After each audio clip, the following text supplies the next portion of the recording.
Halo teman-teman, ingin menginformasikan bahwa Bang Nobot akan cuti membaca selama beberapa hari karena sedang rawat inap di rumah sakit.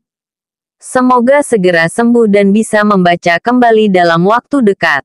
Terima kasih atas pengertiannya. Salam Coto. Konro, Palu Basa.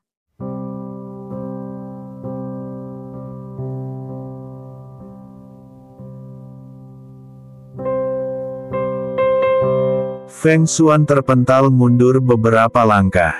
Dia berusaha menstabilkan tubuhnya, lalu menunduk melihat dua lubang berdarah di dadanya dengan wajah penuh ketidakpercayaan. Tidak mungkin. Ini tidak mungkin. Aku berada di tingkat 8 alam Daiyuan. Sampah itu, bagaimana mungkin dia bisa menghancurkan seranganku? Kemudian dia bergumam di dalam hatinya, kekuatan yang kugunakan cukup untuk membunuh Duan Huayan dari tingkat 7 alam Daiyuan. Tapi kenapa aku bisa terluka parah oleh Gustav? Ini tidak masuk akal. Bocah sialan itu, bukankah dia hanya berada di tingkat awal alam suci? Dia bahkan tidak sebanding dengan murid luar. Bagaimana mungkin dia bisa melukaiku yang merupakan murid inti sejati?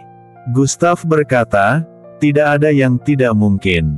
Hari ini, seluruh sekte King Luanmu akan ikut bersamamu masuk ke neraka. Wajah Gustav tampak dingin, kedua matanya seperti es di bulan Desember, menatap tajam para anggota sekte King Luan.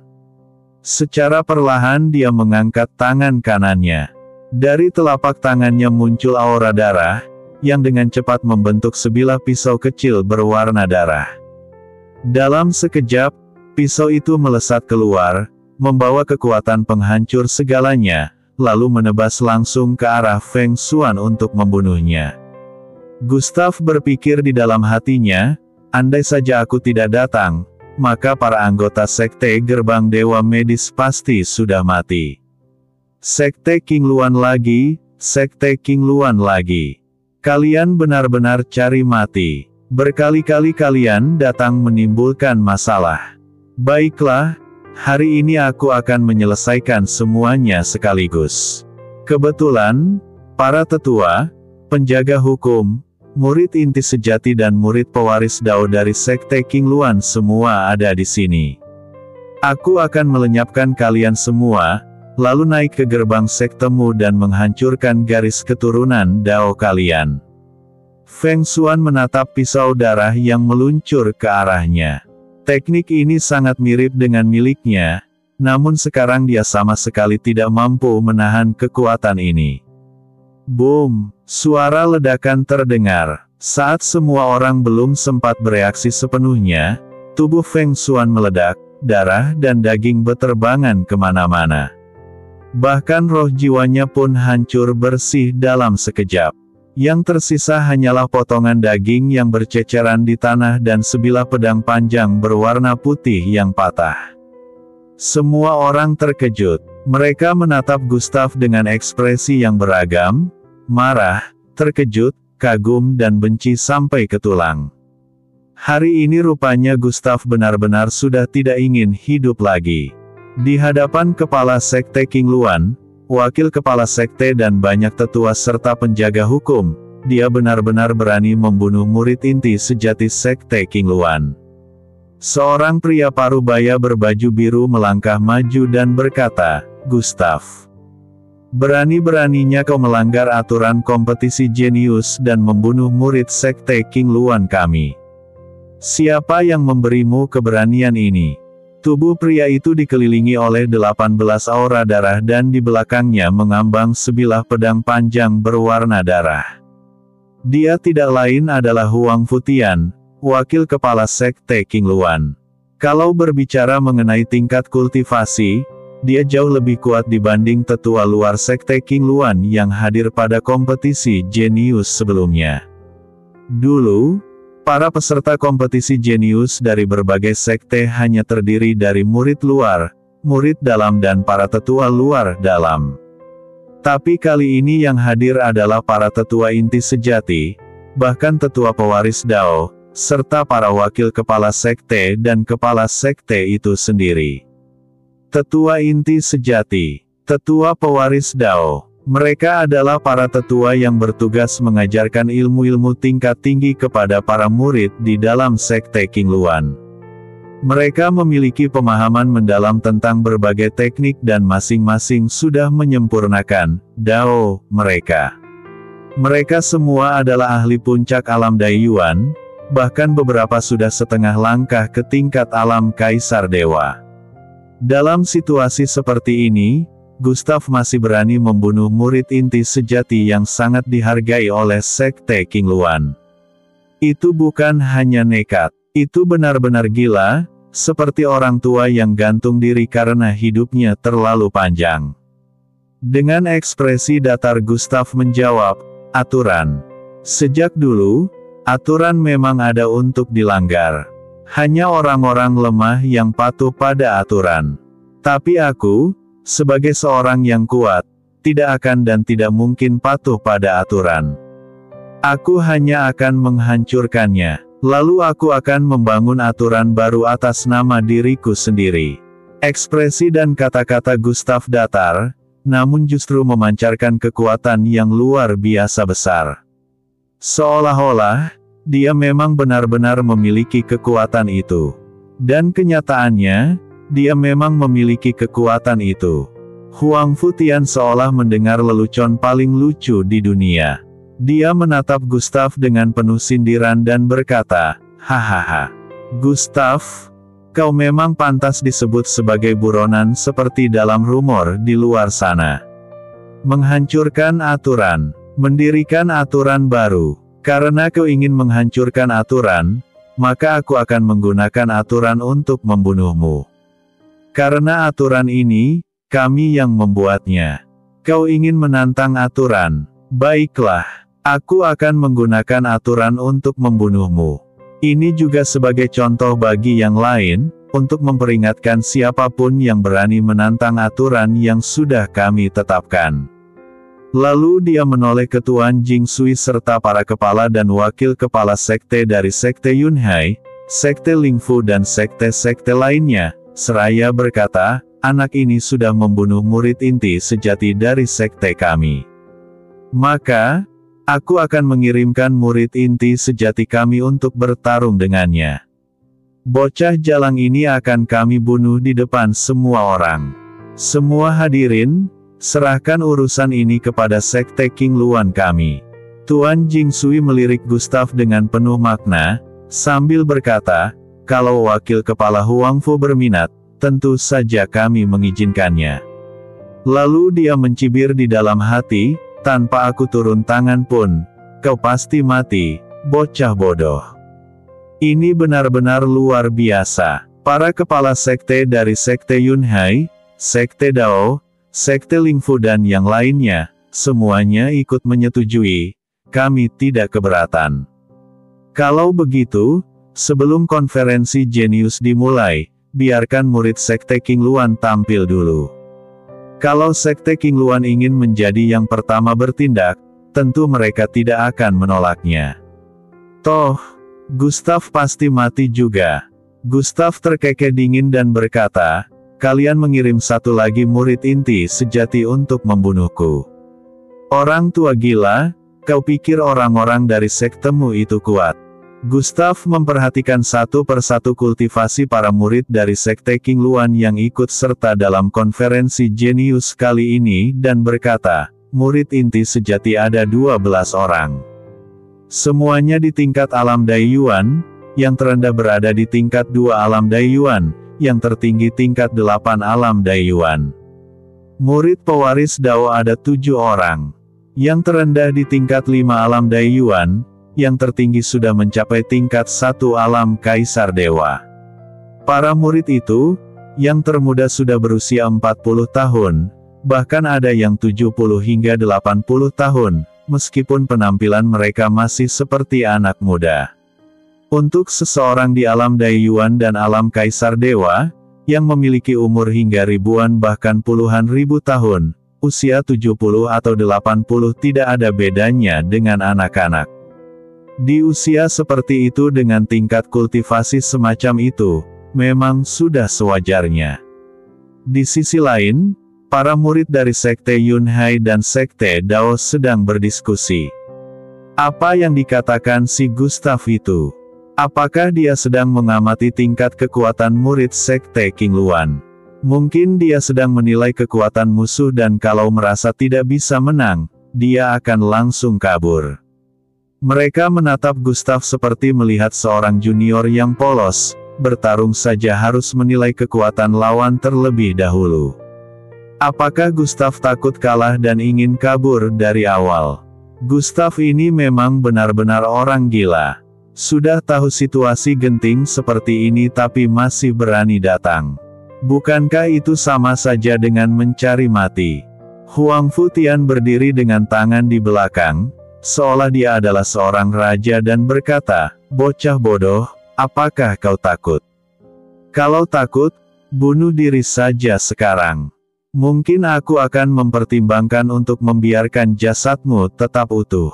Dia memandang Gustav seperti memandang sampah. Tidak peduli seperti apa pilihan sampah itu, pada akhirnya pasti mati di tangan murid Sekte Qingluan.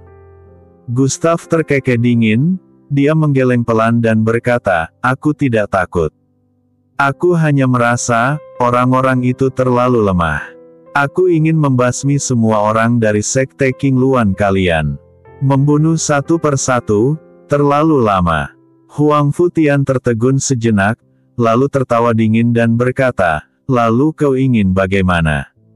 Tiba-tiba, Gustav mengulurkan tangannya dan menunjuk ke arah kerumunan sambil berkata dengan lantang, "Karena kalian semua para sampah ini pada akhirnya akan mati juga, jadi daripada buang-buang waktu lebih baik kalian semua maju sekalian.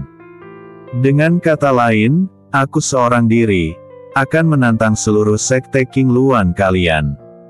Menantang seluruh anggota Sekte Qingluan. Kata-kata ini seakan meledak seperti mimpi buruk di benak semua orang. Gila, benar-benar orang gila sejati. Di benak semua orang, tanpa sadar muncul dua kata, orang gila. Kalaupun ingin mati, tidak perlu dengan cara seperti ini. Bahkan jasad utuh pun tidak akan tersisa. Apalagi, para jenius Sekte Qingluan yang sekarang, bukan lagi seperti yang dulu. Duan Huayan berusaha menahan luka-lukanya, dia menopang tubuhnya dengan pedang panjang dan berseru, "Gustav, cepat pergi, biar aku yang menahan mereka untukmu." Gustav melangkah ke depan Duan Huayan, dia mengeluarkan sebutir pil penyembuh tingkat tinggi hasil racikan Lingyi dan Zun, lalu menyuapkannya kepada gurunya sambil berkata, "Guru, percayalah kepadaku." Pandangannya yang penuh wibawa menyapu para anggota Sekte Qingluan. Saat itu juga, Gustav berseru pelan, "Para sampah ini, biar aku yang tangani. Kalian, keluarlah." Huang Zantian, Wanyan Pojun, Huang Wuqiang dan yang lainnya serentak berlutut sambil berkata, "Tuan, kami di sini. Tuan, beri kami perintah. Kami rela menantang bahaya dan maju ke neraka sekalipun." Saat ini mereka semua sudah menembus ke tingkat 1 alam Kaisar Dewa. Kekuatan mereka cukup untuk menghadapi bahaya yang ada saat ini. Mereka mengenakan topeng, menyembunyikan auranya masing-masing. Gustav langsung memberikan perintah, "Lindungi guruku, para kakak seperguruanku. Siapapun yang melanggar perintah, jiwanya akan dilenyapkan tanpa ampun." Kata-katanya mengandung kekuatan sihir yang tidak terbendung, membuat darah para pengikutnya mendidih penuh semangat. Huang Zantian menggenggam tangannya dan berkata dengan tulus, "Mohon Tuan jangan khawatir. Selama Tuan membantai para sampah ini, kami pastikan tidak seorang pun bisa menyakiti ketua Duan dan kedua orang lainnya." Duan Huayan memandangi Huang Zantian dan yang lainnya dengan tatapan penuh keterkejutan dan kegembiraan. Di dalam hati dia berseru, 4 jenius tingkat alam Kaisar Dewa. Ternyata mereka semua berada di bawah perintah Gustav. Kelihatannya, kultivasi Gustav sudah meningkat pesat. Dia pasti mampu menghadapi situasi ini. Benar-benar muridku yang hebat. Dalam waktu beberapa bulan saja, bisa tumbuh sampai ke tingkat ini. Namun Huang Futian justru mengejek sambil tertawa sinis, lucu sekali. Gustav, kau benar-benar mengira situasinya masih sama seperti sebelumnya. Baik, akan aku penuhi keinginanmu. Tapi aku tidak perlu seluruh kekuatan Sekte Qingluan. Hanya 12 murid inti sejati kami saja sudah cukup untuk menggilingmu menjadi abu. Setiap orang cukup satu tebasan saja sudah bisa membuat tubuhmu terpotong-potong atau jiwamu menghilang. Dengan satu lambaian tangan, dia memindahkan ke-12 murid inti sejati itu ke atas arena pertempuran. Tatapannya menyapu puluhan ribu orang di sekeliling dan dia berkata dengan lantang, "Saudara-saudara sekalian. Hari ini Sekte Qingluan mempersembahkan kepada kalian sebuah pertunjukan pembantaian. Aku bisa katakan dengan pasti, bocah jalang si Gustav ini, hari ini akan dihukum dengan cara dipotong-potong tubuhnya secara perlahan oleh murid-muridku. Bocah bodoh, aku kabulkan permintaan yang ingin mati. Nikmatilah, saat-saat sebelum kau dilucuti hidup-hidup." Kepala Sekte Linghai, Wakil Kepala Sekte Lingfu dan para tokoh sekte lainnya segera memberi hormat kepada Huang Futian sebagai bentuk terima kasih. Terima kasih kepada Wakil Kepala Huang Fu. Sudah lama kami tidak melihat eksekusi pemotongan tubuh secara perlahan. Benar, menguliti Gustav si bajingan itu hidup-hidup, sungguh melegakan. Di alun-alun Qianjue, ratusan sekte dengan lebih dari 10.000 orang segera menempati posisi mereka untuk menyaksikan eksekusi ini. Para murid duduk di tribun penonton, sementara para kepala sekte, penjaga hukum, tetua, serta 9 jenius utama dari Gunung Kunlun berdiri di panggung tinggi dan mengawasi jalannya pertunjukan ini dari atas. Gustav berseru, "Menghadapi 12 murid inti sejati, 3 jurus saja sudah cukup." Gustav melompat naik ke atas arena, tubuhnya diselimuti cahaya 5 warna, terlihat sangat mencolok di bawah langit malam. Seluruh tubuhnya memancarkan aura pembunuhan berwarna darah yang mengguncang dunia. Dia menatap ke arah 12 orang di hadapannya dan berkata dengan datar, "Nikmatilah, saat-saat terakhir kalian." Dalam sekejap, Gustav menyerang. Jari kirinya menunjuk ke udara, seberkas cahaya pedang yang menyilaukan tiba-tiba muncul, diiringi aura pembunuhan tidak terlukiskan yang langsung menyelimuti seluruh arena. Ke-12 murid inti sejati itu bahkan belum sempat bereaksi, namun salah satu dari mereka tubuhnya sudah bergetar hebat dan muncul garis darah di tengah dahinya. Tubuhnya tertembus oleh berbagai serangan pedang, lalu ratusan bahkan ribuan pedang Qi menembus keluar dari tubuhnya, menciptakan lubang-lubang berdarah yang menyemburkan darah secara bersamaan. Setelah itu, kepalanya meledak hebat dan cairan otak berwarna putih bercampur darah muncrat ke segala arah. Tubuhnya terhempas dan jatuh dari atas arena. Lebih dari 10.000 orang terperanjat ketakutan. Hanya dengan satu jari dari udara, Gustav mengaktifkan jalan pedang abadi dan langsung membunuh seorang murid inti sejati tingkat 7 alam Daiyuan. Tetua Kedari Sekte Tianlan juga ada di antara kerumunan. Dia masih ingat jelas saat dulu dirinya menghalangi Ji Siqing untuk menyelamatkan Gustav. Namun kini, dia tidak pernah menyangka kalau Gustav bisa menjadi sekuat ini. Dulu dan sekarang, benar-benar sudah tidak sama lagi. Meski begitu, dia tetap mendengus dingin dan berkata, anak itu hanya berhasil karena serangan diam-diam. Apa yang hebat darinya? Masih ada 11 orang lagi yang cukup untuk menguliti hidup-hidup dirinya. Aku ingin melihat, bagaimana bocah itu bisa bertahan hidup. Di atas arena, 11 murid inti sejati Sekte Qingluan bergerak serempak. Semburan demi semburan energi pedang mematikan mengarah ke Gustav. Aura pembunuhan yang tidak terlukiskan memenuhi langit dan bumi, seperti banjir besar yang tidak bisa dibendung, menghancurkan segalanya dan ingin menghancurkan Gustaf secara total. Berbagai bentuk energi pedang saling bersilangan, membentuk pola-pola pembantaian yang menakutkan. Ada yang seperti angin puting beliung, ada yang seperti letusan gunung berapi dan ada yang seperti ombak raksasa menghantam daratan. Semuanya terbentuk dari energi pedang yang menyatu, memancarkan aura mengerikan yang bahkan sanggup membunuh ahli tingkat alam Kaisar Dewa. Tapi, mereka sedang menghadapi Gustaf, orang yang bahkan mampu mengalahkan tingkat 4 alam Kaisar Dewa dengan mudah. Apalagi hanya serangan seperti ini. Gustaf berseru pelan, "Jalan pedang abadi." Halo teman-teman, ingin menginformasikan bahwa Bang Nobot akan cuti membaca selama beberapa hari karena sedang rawat inap di rumah sakit. Semoga segera sembuh dan bisa membaca kembali dalam waktu dekat. Terima kasih atas pengertiannya. Salam Coto, Konro, Palu Basa.